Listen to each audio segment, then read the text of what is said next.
Anda sedang mendengarkan suara profetis dari para nabi, hambanya John Patrice Vanggidai, Penatua Jemaat Victory Life Community Kupang. Dengarkanlah dan lakukanlah perintah Tuhan melalui para nabi, maka engkau akan berhasil. Selamat mendengarkan. Selamat pagi umat Tuhan, salam. He's risen, amen. Umat Tuhan, hari ini kita masih berbicara tentang kebangkitan Kristus menyatakan kita benar. Haleluya. Anda benar bukan sebuah hukum biasa. Anda benar karena ada orang yang membenarkan saudara. Dan kebenaran yang membenarkan kita bukan sebuah perkataan biasa, tapi sebuah perjuangan melawan maut. Dan dari maut, kematian mengerikan, Kristus bangkit. Dan ketika kebangkitannya terjadi, saya dan saudara dinyatakan benar. Kebangkitan Tuhan kita, Yesus Kristus, lebih penting dari hari kelahiran atau hari Natal. Bapak Ibu silakan mencek, saudara-saudara bisa mencek dalam Alkitab. Kebangkitan Kristus mengakhiri tatanan ciptaan lama. Apakah tatanan ciptaan lama?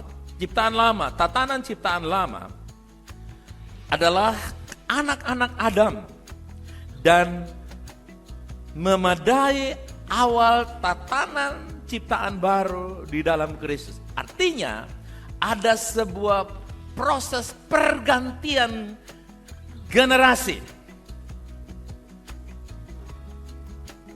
Dari anak-anak Adam yang adalah berdosa digantikan dengan tatanan baru keturunan ilahi melalui kebangkitannya. Roma 4 ayat yang ke-25 berkata, yaitu Yesus. Siapa saudara?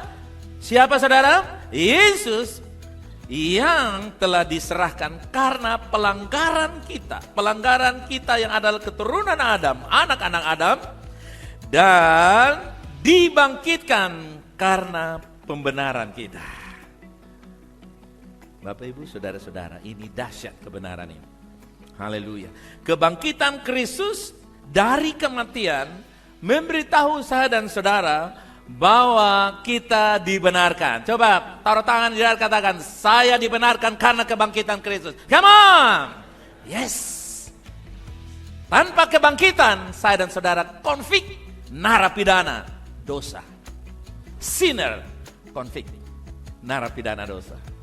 Tapi karena kematian dan kebangkitannya, maka kita dinyatakan righteous, orang benar. Halo orang benar, salam.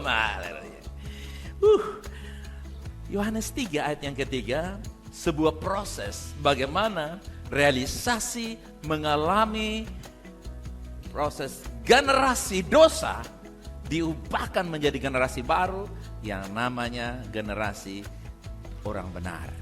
Yohanes 3 ayat yang ketiga berkata, terjemahan sehari-hari dalam bahasa Inggris, diterjemahkan dalam bahasa Indonesia. Yesus menjawab, yang pasti aku berkata kepadamu, kecuali seseorang dilahirkan kembali, dia tidak dapat melihat kerajaan sorga. Lahir itu bicara soal proses genetika diturunkan. Tanpa kelahiran tidak ada kehidupan. Betul ya saudara? Itulah sebabnya dalam Yohanes 3 ayat yang ketiga, semua orang percaya telah mengalami kelahiran kembali secara rohani. Ada orang percaya di sini? Amin. Setiap orang percaya, every believer, we are experience reborn. Kita semua mengalami kelahiran kembali karena percaya. Jadi proses pergantian keturunan itu sangat mudah, yaitu hanya percaya. Ketika kita percaya, kita telah dilahirkan kembali dari tatanan anak Adam, orang berdosa, dilahirkan kembali menjadi orang benar. Yang bukan saja melihat surga, tapi membawa surga dalam hidup ini. Haleluya. Apa kaitan kebangkitan Kristus dan kelahiran kembali? Pertanyaannya. Ada hubungannya apa antara kebangkitan Kristus dan kelahiran kembali? Ini sangat penting untuk dipahami oleh setiap orang percaya. Kenapa? Kuasa kebangkitan Kristus dapat terjadi dalam hidup kita melalui kelahiran kembali. Tanpa kelahiran kembali, kuasa kebangkitan Kristus dari maut, dari dosa, kutukan dan kematian dan kebinasaan kekal tidak bisa dialami oleh orang percaya. Hidup kekal, keberkatan, kemenangan, pemulihan, kesembuhan dan sebagainya, kecuali lahir baru. Jawab saya, kecuali dengan kelahiran baru kita layak dan pasti mengalami semua yang terjadi dalam kebangkitan Yesus. Haleluya. Kelahiran kembali adalah terobosan Allah atau cara Allah untuk menurunkan sebuah generasi baru. Perhatikan di sini. Kelahiran kembali adalah terobosan Allah untuk menggantikan genetik dosa atau generasi dosa, benih dosa dalam diri manusia, diganti dengan genetik kehidupan Allah sendiri.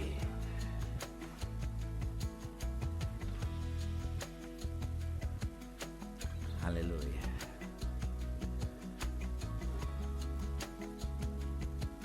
Saudara,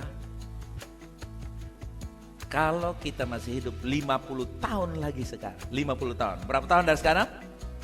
50 tahun dari sekarang, saudara akan bertemu dengan seorang yang bernama John Bailey.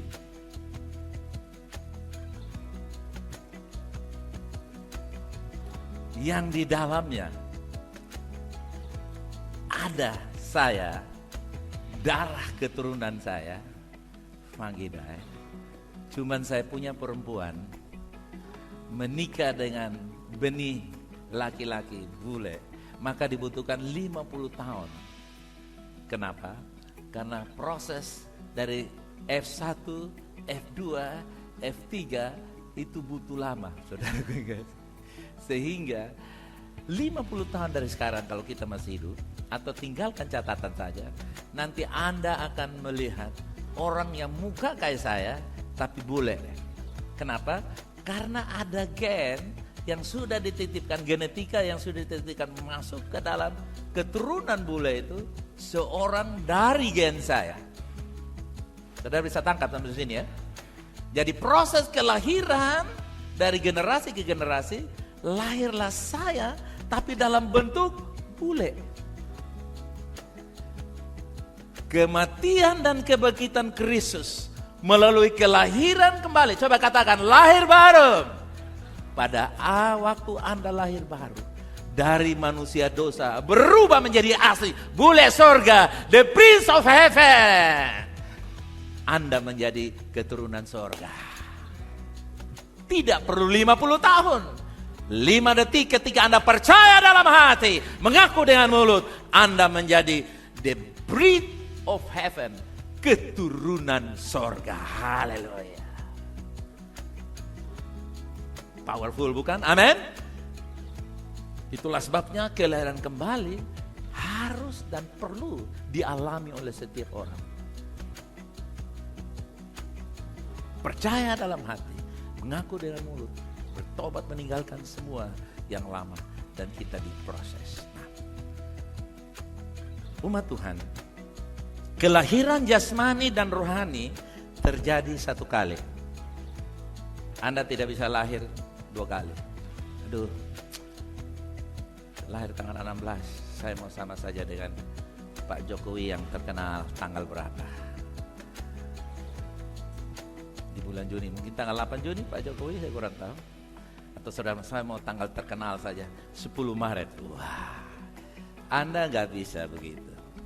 Sekali terlahir 16 April, selama-lamanya. 1 kali. Juga lahir baru, berapa kali? 1 kali. Sekali lahir baru, tidak bisa double-double lagi. Nikodemus bilang, bagaimana saya yang tua bangka ini masuk ke dalam?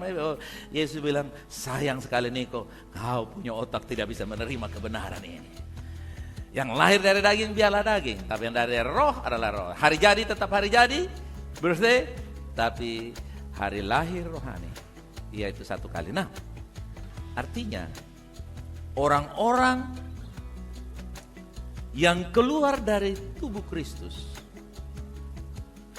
organisme, ibarat anggota tubuh yang keluar dari tubuh kita yang dipindahkan ke tubuh yang lain, sementara orang lain sudah punya anggota tubuh. Misalnya, tangan saya pingin keluar dari badan saya, dia pergi ke Pak Danje bilang minta maaf, saya tidak terima tangan lagi karena saya sudah cukup 2 tangan. Saya mau taruh di mana? Kalau sarung tangan saya bisa, tapi kalau tangan nggak bisa. Itulah sebabnya kenapa kelahiran baru harus dilanjuti dengan pertobatan yang terus-menerus dibaharui.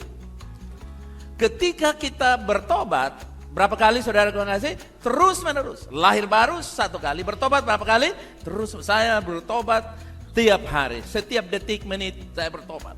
Karena dengan bertobat, saya tetap tinggal di dalam tubuh saya. Secara gereja lokal, kalau kita tidak mengalami proses terus-menerus, kita bisa meninggalkan tubuh lokal di mana Tuhan mau kita ada di sana.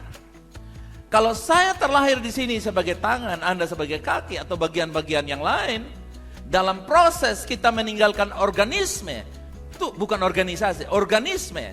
Dan banyak orang berpikir gereja itu organisasi. Keliru. Gereja bukan organisasi. Gereja organisme gereja adalah tubuh. Haleluya. Seperti saya punya organisme. Bergerak. Kalau tangan saya ada masalah dengan kaki, lalu kaki minggat ke tempat lain, atau tangan minggat ke tempat lain, maka saya menempatkan tubuh yang asing kepada tubuh yang lain, yang itu membawa masalah bagi saya sendiri, tapi juga masalah bagi yang lain yang menerima saya. Karena saya meninggalkan organisme tubuh. Itulah sebabnya kenapa gereja kita mesti paham ini. Serikali orang, saya pernah di satu kendaraan tour dengan hamba-hamba Tuhan, kita ke Korea pada waktu itu. Dalam perjalanan tour, satu nyeletuk di belakang saya, pakai logat Jakarta. Gua mah santai aja. Kalau gua lagi senang di gereja itu gua pergi, kalau enggak udah deh cari tempat lain. Kan sama juga nyanyinya tepuk tangan, tidak tepuk kaki begini kan. Saudara yang kasih, dia melecehkan sekali. Itu seperti tubuh Anda, anggota badanmu, tanganmu dikasih ke saya. Saya enggak punya lagi, terima kamu. Artinya, kamu kehilangan tangan, saya kalau terima kamu, saya terima daging busuk, menimbulkan kanker. Itulah sebabnya kenapa orang yang berpindah organisme tubuh Kristus dari satu tempat yang lain, mungkin pendeta di sana senang, yang datang ini pejabat, yang datang ini businessman, uang banyak, penyanyi, hebat semua, politikus. Secara manusia mereka hebat karena politikus, businessman punya uang banyak, mereka punya jabatan. Tapi secara rohani, Anda menerima daging busuk dan tunggu waktunya, Anda akan selesai. Itulah sebabnya kehadiran Anda dalam sebuah organisme gereja lokal sangat penting. Yakinkah Anda bahwa Tuhan lahirkan Anda di tempat ini? Pertahankan. Karena dengan demikian, kelahiran baru kita akan bermanfaat. Karena diproses menjadi tubuh yang dewasa. Tubuh yang dewasa. Tangan ini kalau dipotong tidak bisa keluar lagi yang baru, saudara. Tangan ini harus bertobat dan direvisi. Betul, saudara? Mulut ini nggak bisa dibuang. Dia harus diperbaiki. Dan sebagainya. The power of resurrection. Kuasa kebangkitan menjamin perubahan hidup. Haleluya. Menjamin kemenangan kita. Roma 6 ayat 23 berkata, karena upah dosa adalah maut, tetapi anugerah Allah adalah hidup yang kekal dalam Kristus Yesus Tuhan kita. Maut artinya apa? Maut artinya bukan hanya kematian fisik, tetapi juga kematian rohani. Dilemparkan ke dalam api abadi yang disebut sebagai apa? Kematian kedua. Berapa lama? Selama-lamanya terpisah dari Allah. 2 Petrus 3:9, Tuhan tidak lalai menepati janjinya sekalipun ada orang yang menganggapnya sebagai kelalaian. Tapi ia sabar terhadap kamu. Karena ia menghendaki supaya jangan berapa orang? Ada yang binasa. Melainkan berapa orang? Semua orang berbalik dan bertobat atau lahir baru. Hati Tuhan adalah agar semua orang diselamatkan. Tuhan tidak ingin ada yang binasa dan terpisah selama-lamanya dari Allah. Relationship itu mahal dan Yesus membayar harganya supaya hubungan itu tetap ada dan tidak boleh dirusakkan. Saudara, seringkali orang bilang begini, saya berdosa dengan Tuhan, Tuhan mengampuni. Benar, pasti. Sebelum kita minta ampun, Tuhan sudah mengampuni.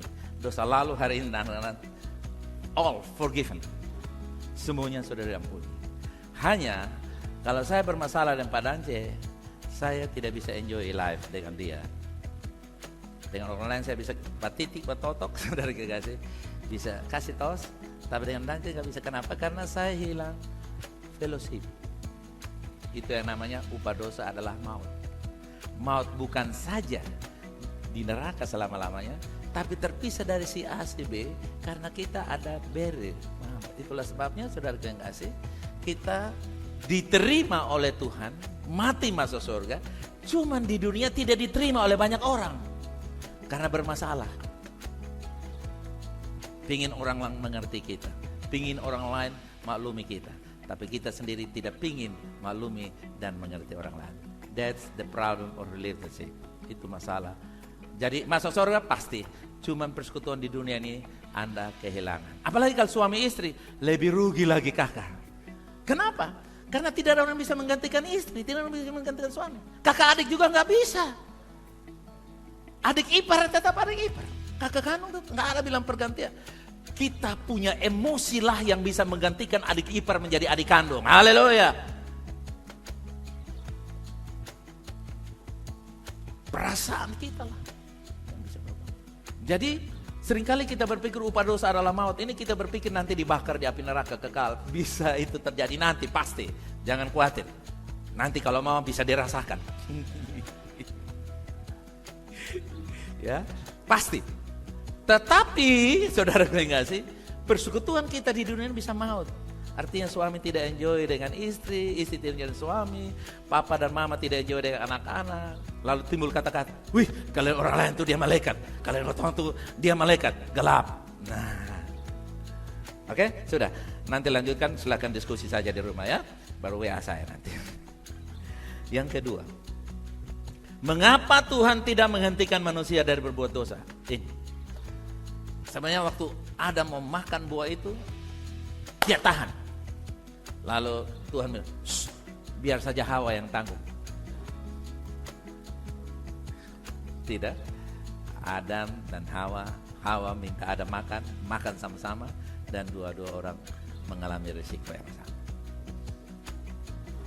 Saat Tuhan menciptakan manusia dengan pilihan bebas, itu kenapa Tuhan tidak tahan manusia waktu makan buah itu, karena pilihan bebas. Coba katakan pilihan bebas. Tuhan harus memberi manusia hak untuk menggunakan pilihan bebas itu. Mau tertutup atau terbuka harus memilih. Senang atau tidak senang harus memilih. Pilihan bebas akan menjadi lelucon jika tidak ada pilihan untuk melaksanakan pilihan bebas itu. Bagaimana? Saya disuruh pilih tapi tidak diberikan kesempatan untuk memilih. Ada memilih untuk makan dari pohon pengetahuan baik dan jahat. Sebelumnya Tuhan sudah memberitahu Adam tentang konsekuensi makan dari pohon itu. Tuhan sudah kasih tahu, makan mati. Tapi ketika mereka melanggar, Tuhan tidak bisa menahan free will mereka, kehendak bebas mereka. Dan mereka makan, mati artinya terputus hubungan dengan Allah. Jadi kutukan menimpa dunia karena dosa, dan itulah sebabnya kita melihat penyakit dan kematian dan sejenis itu. Penyakit, kematian, kegagalan, kutukan, stres, pengaruh kejiwaan dan sebagainya melanda umat manusia. Kenapa? Karena akibat dari pilihan yang salah. 1 Korintus 15 ayat 26, musuh terakhir yang dilenyapkan adalah kematian atau maut. Jadi Tuhan menyebut maut sebagai musuh, the last enemy, which is death. Musuh yang terakhir adalah maut. Kejadian 3 ayat 15, aku akan mengadakan permusuhan antara engkau dan perempuan ini, antara keturunanmu dan keturunannya. Keturunannya akan meremukkan kepalamu, dan engkau akan meremukkan tumitnya. Manusia terpisah dari Allah karena dosa. Nah, dalam Kejadian 3:15 yang barusan kita baca adalah nubuatan pemulihan Tuhan kembali, bahwa dari keturunan perempuan, yaitu keturunan dari Adam yang terus datang kepada Maria melahirkan Yesus. Yesus diremukkan di kayu salib, tapi dengan kematiannya menghancurkan kepala ular yang namanya maut. Haleluya. Maut ditaklukkan dengan kematian Yesus, dan kebangkitan memberikan kepada saya dan saudara hidup yang kekal. Hidup yang kekal artinya bukan hidup selamanya di sorga dan senang nanti, tapi dimulai dari dunia ini. Haleluya. Hidup yang diberkati, hidup yang menyelesaikan rencana Allah di dunia ini. Umat Tuhan, melalui kelahiran kembali, kita jadikan anak-anak Tuhan menyatu dengan Allah sebagai keluarga. Makanya dia bilang keturunan. Keturunan yang dilahirkan kembali, itu saya dan saudara yang percaya kepada Tuhan Yesus, menyatu kembali. Berarti dengan kebangkitan Kristus, utuhlah keluarga Allah.